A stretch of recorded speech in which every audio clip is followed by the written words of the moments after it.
31st annual Aerospace and Defense Conference held by Gabelli Funds. We are now covering Bridger Aerospace. What is Bridger Aerospace? Well, you know these red and yellow flying water scoopers that suppress and fight the wildfires? That's your aircraft. Basically, flying firemen. It can't get any sexier, can it? Well, this is coming from a straight guy, right? Flying firemen. We are covering this annual Aerospace and Defense Conference held by Gabelli Funds. This is Martyn Lucas Investor. I am Vaz, and I'm covering eVTOLs, advanced air mobility, aerospace, and eventually defense, as we do now. Why do you need to watch these conferences? Well, these conferences are important for you as an investor. You as an investor will get your update on the company in these conferences, but very often the CEOs and the directors, they drop little hints, little subtle hints, or they drop a big bomb. Like casually, an example, Adam Goldstein, the CEO of Archer Aviation. A few weeks ago, in one of these conferences, he just casually said, by the way, Archer Aviation will be steering from civil sector towards the defense. And wow, just like that. And you couldn't find it until the day after, when everyone started writing about and reporting about it. So you are here, you have your seat in the first row. In the first row, grab your popcorn and listen to me, what I'm going to tell you before Bridger Aerospace CEO comes on the stage. I can see the previous presentation is about to finish. In the meantime, what if I show you, what if I explain what the Gabelli Aerospace and Defense Conference is? Well, this is one of the Wall Street's premier annual gatherings for aerospace, aviation and defense investors. It's hosted by Gabelli Funds and it brings together management teams from leading listed companies to present their strategies, financials and market outlooks directly to institutional investors like you. Sorry, you are not institutional investors, but retail investors. So you have massive advantage now. On the panel, there's a massive panel. We have legacy, massive defense players. We also have new startups, like the one right before, New Horizon Aircraft, an eVTOL startup with massive upside. And I think you will agree with me, those who were on the previous event, this was one of the best presentations I've ever seen, to be honest. Brandon Robinson, the CEO, he didn't sugarcoat anything. He was completely transparent. He wasn't trying to inflate their business. He just said things as they are, and that was very great. It was also a bit cheeky and bold, but it was great presentation. So we have who we've got on this panel.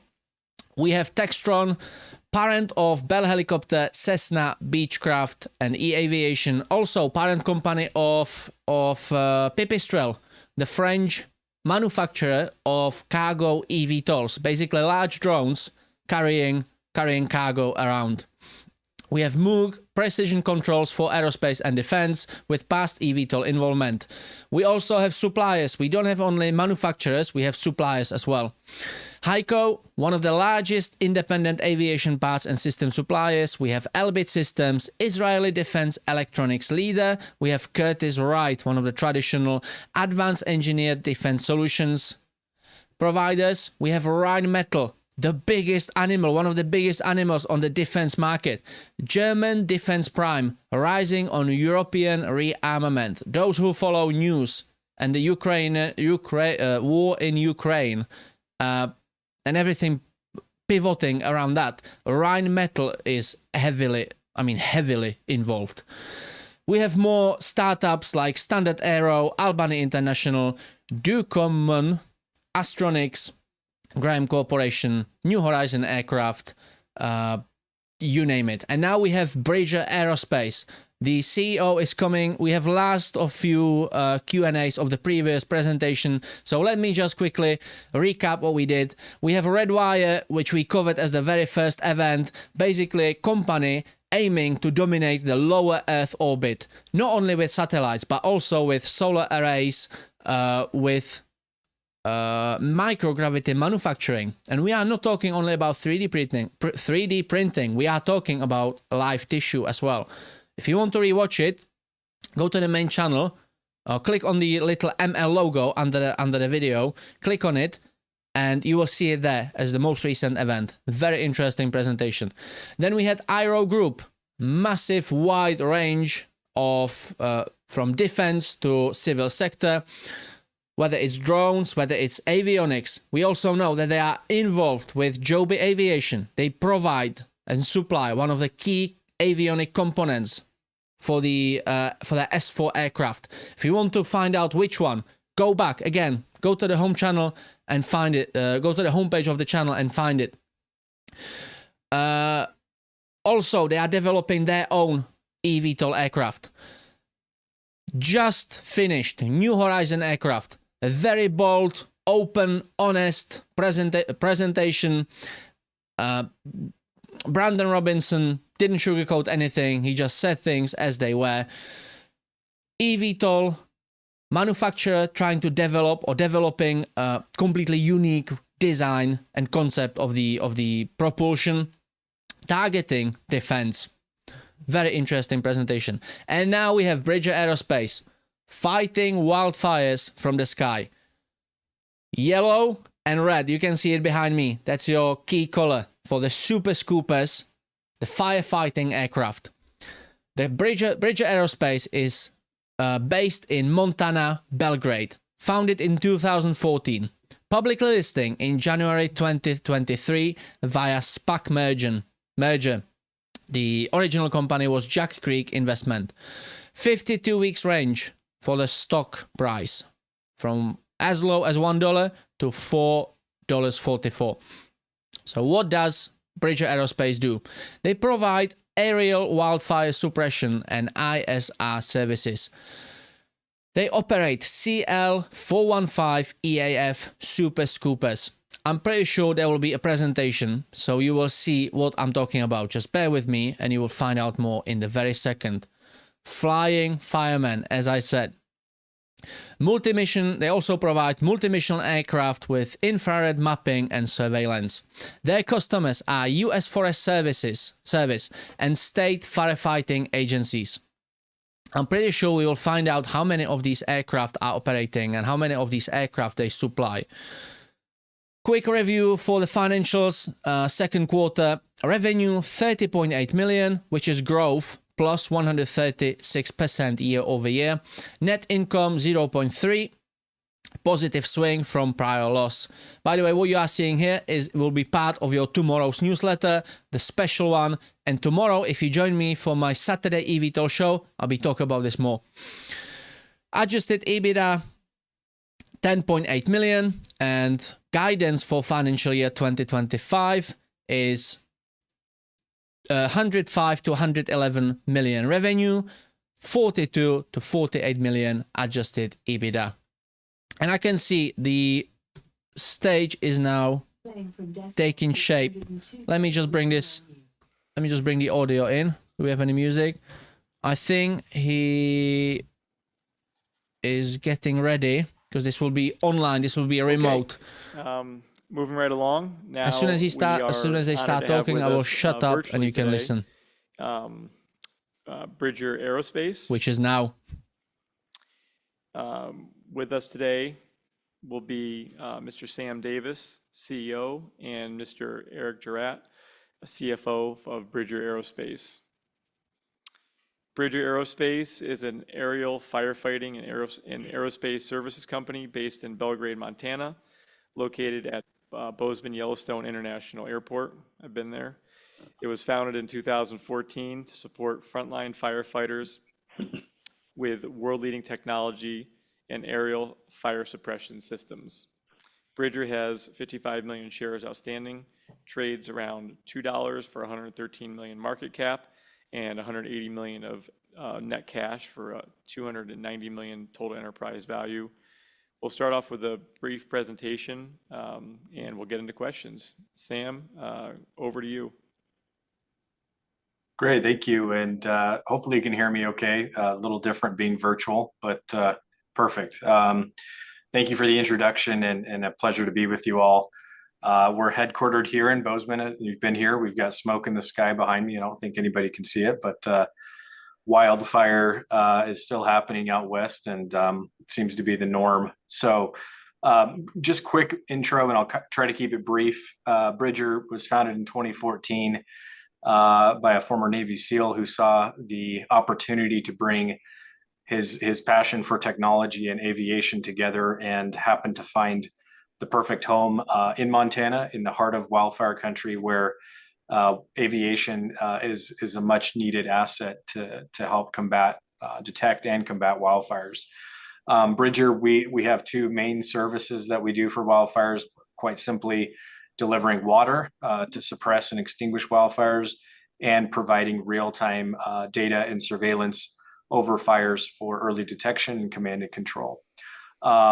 What we have in our fleet is the Super Scoopers, which you can see on the screen, a purpose-built fixed-wing aircraft, of which there's just over 100 turbine versions of this in existence worldwide. And Bridger has the largest private fleet. We have 6 of the 10 located in the US, so a very unique position in the market of having, we believe, the most effective firefighting tool out there. When compared to other aircraft, the Super Scoopers with a 1,400-gallon tank can continuously scoop and drop water from a nearby water source on one fuel cycle. So they can drop hundreds of thousands of gallons of water in a day, depending on distance from the fire, of course, but are very effective in delivering a mass amount of water in a short amount of time. On the surveillance front, we've been very successful in providing cutting-edge technology equipped on our airframes, also built on our brand reputation with multiple federal and state customers.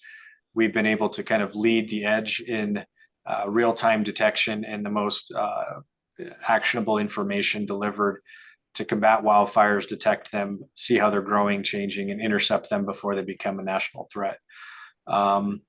We're operating all over the country year round. Now wildfires are year round, and a threat from this year we've been in Tennessee to the Palisades fire in LA, and from Texas all the way to Alaska. I'll go through next on slide 9, I think it is.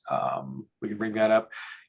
Some metrics around wildfire. Like I said, it's year round. We see it all over the country, affecting all parts of the globe and all populations. I know even on the East Coast, all of the major cities now see wildfire smoke from Canada and even from the West Coast coming in. This seems to be more the case as the impacts of climate change are affecting Americans everywhere, also exacerbated by Americans that move into the wildland urban interface. So these wildfires become more prevalent, more noticeable, and more threatening to lives and property, thereby requiring intervention and active management before they become national disasters like we see far too often. Bridger's really on the forefront of that with our effective platforms, which are initial attack or direct attack assets, so that we can respond at the right time when fires need to be dealt with and handled before they become major events. And so we've seen a increased demand and utilization of our assets in the field from January through November. This year we might stay out through December even with some of the outlooks that we see. In terms of some of the legislative changes, macroeconomic factors that we see in years past, a lot of the contracts we had in place were call when needed contracts. So literally the federal government and the state governments would call us up when they needed us, which made it very hard to predict demand, what we would see for revenue, and how we could run a business year round. No longer does that seem to be the case. In fact, there are a lot of unfulfilled task orders because of the scarcity of the assets in the field. And this year alone, we've seen major strides towards the guaranteed exclusive use work that we've received. 7 of our 8 air attack or surveillance planes are on multi-year guaranteed day task orders. And this year we reached a new milestone with 4 of our 6 Super Scoopers being on 120-day task orders, which in the year prior, there was 2 on a 60-day and 2 on a 90-day task order. And the year before that was just a two scoopers on a 90-day task order. So we've moved from a pure call when needed company to almost all of our assets being tied up on multi-years or multiple days. This is very significant because it shows that the appropriation is in place before the start of the peak of wildfire season, that our assets are being used proactively and progressively, pre-positioned and effective at what they do best, detecting or intercepting fire and controlling it before it becomes out of control. And the nature of being pre-positioned and in the field also has the correlation to flying more hours, which we also get paid for separately. So we're used effectively and used more when we're out longer. It's a very simple relationship, but it's worth noting in terms of the upside we see and how much utilization is out there. Really quickly on kind of the legislative front that we've seen, there's been an executive order signed this year. When we've seen a lot of administration cuts happening to budgets earlier this year. Firefighting was not one of them, and it saw a pretty sizable increase of $100 million. The executive order that was signed just a couple months ago really points to the centralization of a national wildfire agency, moving things from the less active Forest Service's management style of wildfire to the more proactive management style of the Department of the Interior. This is significant because the way the DOI manages wildfire is to intercept it early and attack it quickly and with every asset available versus any sort of reactive response. And the funding and the draft legislation is following that in pending bills that establish minimum response times, standards of cover, regionally setting up offices to manage aviation assets, and ensuring that we have the right mix of assets all across the country at all times. So indicating a even greater need for demand regardless of the intensity of fires during the year. I'll move along really quickly in the interest of time to some of our results, I think. I'm sorry, I'm looking at the screen here. On slide 23, and maybe let Eric, if you want to touch on a few of the milestones for us in the recent years and our outlook for this year. Yeah, sure. So as you can see, the growth over our history, if you go back to 2019, and as we've added aircraft, particularly our super scooper aircraft starting in 2020, when we added two more in 2021, and then the last two at the end of 22, 23, beginning of 23. So you can see that exponential growth, not only in terms of revenue, but then in terms of our EBITDA and our profitability. In Q2 of this year, we more than doubled our revenue compared to the second quarter of last year, up to almost $31 million. We also, for the first time, or the earliest point in our history, reported positive net income in the second quarter of 2025 and reported positive adjusted EBITDA through the first 6 months of 2025, which again was a record and the first time we've flipped to positive EBITDA that early in the year. Historically, as the fire season's become more year-round, it is still seasonal. The bulk of our revenue and EBITDA is typically generated in the third quarter each year, which kind of commensurates with the most intense portion of the fire year. As a result of those strong results through the first 6 months, we updated or guided to the high end of our previously issued guidance range, which is revenue of 105 to 111 million and adjusted EBITDA of 42 to 48 million. So again, we guided to the higher end of that range in terms of revenue and EBITDA for what we expect for the full year 2025. Thanks, Eric. And then Eric, I don't know if you want to touch on anything that we've got going on in terms of our balance sheet, I know we have the sale leaseback that might be of note, and also kind of some of our cash position going into Q3 and maybe, towards the end of the year. Yeah, so as Sam mentioned, we announced in the second quarter that we had entered into a sale leaseback transaction to basically sell our campus and infrastructure in Bozeman, Montana, which is appreciated significantly since we constructed it several years ago. Under the terms of the sale leaseback, we will get net proceeds of approximately $46 million. And then we're entering into a up to 10-year lease back on those facilities, still remaining in Bozeman, but took that opportunity, or we're taking that opportunity to kind of monetize the very significant appreciation in those assets. And then we will be looking to take those net proceeds to repay a portion of our outstanding debt and de-lever and get our leverage down a bit. We're expecting that transaction to close late this month or early next month, at the start of the fourth quarter. As I mentioned before, we do see the strongest point of our year typically in the third quarter. So we typically, at the start of the year, we're in our maintenance cycle as well as our training cycle in the first quarter. So we tend to have much lower revenue, and we tend to be a user of cash until we get into the start of, or the bulk of the fire year in that May, June timeframe. Then we build cash clear through and up to the mid part of the fourth quarter, as we wrap up the most intense parts of the fire year. So that's typically the way our cycle works and how our seasonality works. However, to Sam's earlier point, it's becoming less and less seasonal as that fire year lengthens to be more year round, as opposed to just really intensified in the third quarter each year. Thanks, Eric.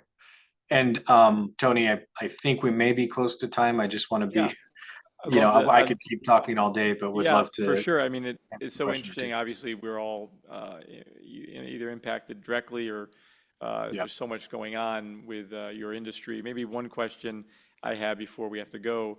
You sort of reviewed the drivers in the industry, but maybe if you could sort of stratify those and tell us what's the biggest driver in this industry, how it's going to sort of drive your economics going forward.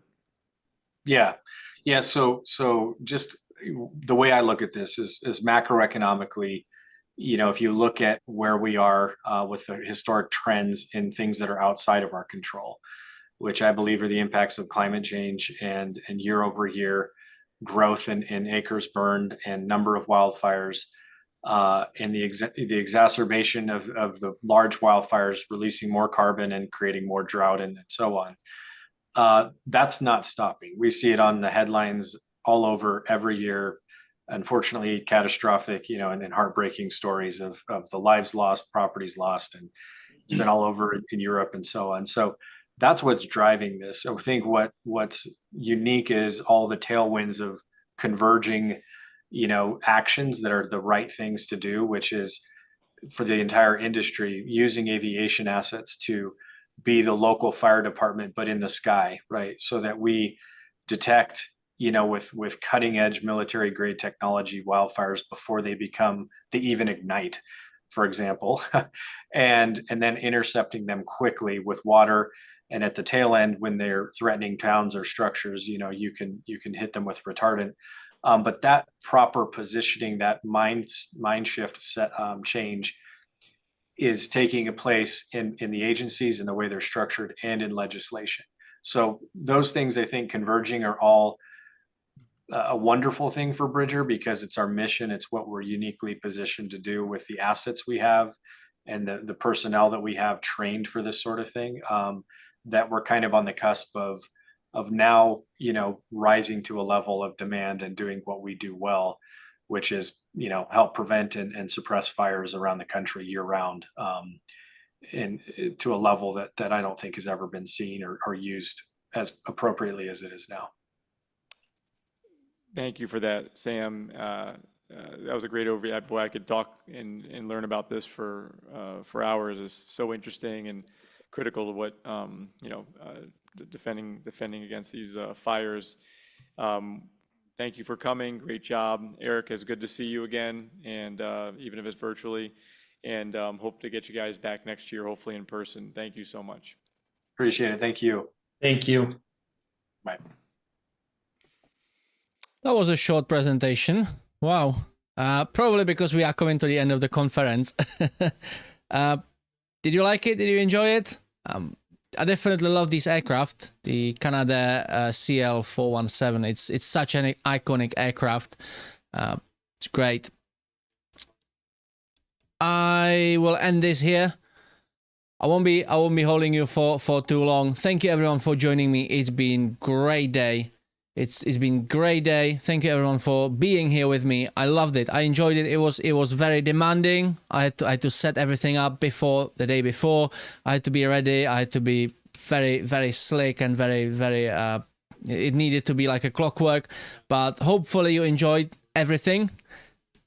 We found some interesting updates. We saw some great presentations. We saw some maybe not so interesting presentations, but I think we have discovered some interesting businesses. So if you want me to focus on any of these businesses or products, do let me know. Tomorrow is my Saturday live eVTOL show, so definitely join me tomorrow. If you stay where you are, when the video ends, on the little tab, there will be a link to directly to my Saturday morning show. So if you go there, drop the like button and click notify, you will get notification tomorrow morning when the show starts. Last Saturday was mad. It's gone completely off the rails. We had a bit of celebration as well because we hit the 100,000 subscribers on our channel. So it was great. But tomorrow we are going back to business. We're going to be not also serious, but we will be more professional, less loose. So if you stay where you are, there's also a link in the chat pinned to the top. And I think there's a link under the video as well in the description. So thank you everyone for joining me. Thank you very much. He might be dedicating more airtime to Bridger Aerospace as well. If we see some interest from you, let us know if you're interested in this company. There is a link. When you are watching it, here will be a tab taking you to my playlist. It's been a long day. It's all recorded live, 4-hour back-to-back events. I loved it. Here is a link to another video. That's it from me. Thank you everyone again for being with me. It was great. That's it for now. Take care of yourselves and each other.